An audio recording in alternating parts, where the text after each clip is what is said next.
Hey everybody, welcome to the Good Morning from the Chicken Coop podcast. My name is Kim Johnson and I am a master mindset coach, creative strategist, and also happen to be a farmer. This is my chicken coop and I come out here every day to record a podcast, to teach distinctions, possibilities, new ways of thinking, and just bring some joy into the world. So welcome to the coop and let's start your day off in a fantastic way. Hey everybody, good morning. So let's talk about the power of being in the moment. To me, this is one of the most magical tools that we have. If we are not in our head and we are not future pacing and we are truly like present, we start to see things differently. We notice things differently. And just yesterday was the perfect example of this out here on the farm. So I was walking, doing coaching sessions, and I'm always very present when I'm doing that. That's why I walk. People always, ask me, well, why do you walk? How do you get so many steps? The trick to this is, for me, I can't focus if I'm sitting down. Like I will sit on the computer if I'm talking to somebody and I'm on my computer. If I'm doing something with them, like oftentimes when my clients get stuck, like if they're doing video edits or stuff like that, and I've learned a lot about that, so I'm helping them do it. I'm happy to sit on the phone, FaceTime with them, Zoom, whatever I need to do to help get them to that next level. I'll jump on and I'll do that, and I can be very present for that. But I lose it when I'm talking to them and I'm just sitting. I will start to scroll, I'll start to look at things, so I don't do it. In order to stay in the present moment, I walk. So I have this trail that around the property, it literally is pat down from how many steps I've walked. Like you can see where I go every day. And I just walk that trail, but it keeps me in the present moment. And I'm always looking. I'm listening to them and I'm looking and scanning the ground because it keeps me focused. And as I'm walking, I see this big, beautiful yellow eared slider from our pond has come out and she's laying eggs right on the trail. And I was like, wow, oh my gosh, she's laying eggs. I was so excited. And it was like a magical moment for me. And I realized if I hadn't been in the moment, I wouldn't have seen her because they are really dark colored. And she was on the wide side of the trail. I was on the right side. She was on the left side. And if I hadn't been present, I wouldn't have seen her. So it was a gift from God and the universe to see her in that moment. Got super excited, ran and got my camera. She was almost done by the time I saw it. So she had come out. Usually they come out earlier in the morning, but this was like close to noontime this happened.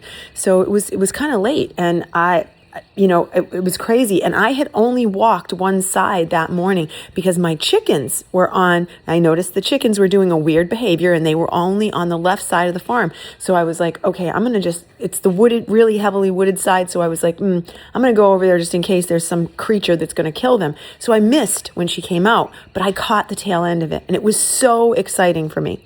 Then a couple hours later, Mark texts me actually, and he says, hey, come outside. And I was literally just grabbing a protein shake. I run out the door and he found one of the little downy woodpeckers had made these perfect holes in a dead branch on one of our trees. And this is the reason why he likes to leave dead branches on some things. And there were babies in there, and the woodpecker was bringing the babies food. And we were just standing there in awe of it. And when I started photographing it, I got one of my big lenses and I started photographing it. And I noticed that there were two holes. There was like an entrance and an exit, which I thought was crazy and cool. And it was so magical to see where a woodpecker is actually chosen our farm to have babies, because I love the woodpeckers. And I'm like, this is amazing. And these little downy woodpeckers are small. They're not the big ones. And they got a little red top on their head. They look like they're wearing hats. They're so adorable. But we would not have caught that if he was not in the moment and had seen that woodpecker. He said, I was just scanning, looking, and I caught it out of the corner of my eye. I saw it go up the branch and then it was disappeared. And I was like, wait, is that a hole? And it pulled him back. And we both had this moment of like, wow, okay, this is cool. Now, here's the third one. I was walking around thinking about ferns and how I wanted to use a lot of ferns on the porch this year for my theme of like making it very zen. And I just was thinking, oh, what types of ferns there are, blah, blah, blah. And this was like a thing I've been thinking about for probably the last 5 days. I've been looking in my books at night for ferns. What do I want? Do I want an Australian tree fern? They get really big. I don't know. And I'm looking and looking and looking. And then all of a sudden I find this little tiny fern had started to grow in a spot where it was going to like just get killed if on the edge of the driveway, someone would drive over it.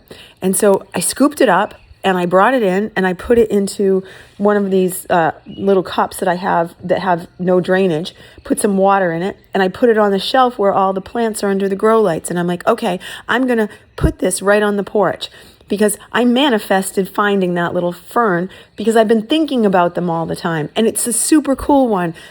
And I just think present moment. If you weren't in the present moment, you wouldn't see it.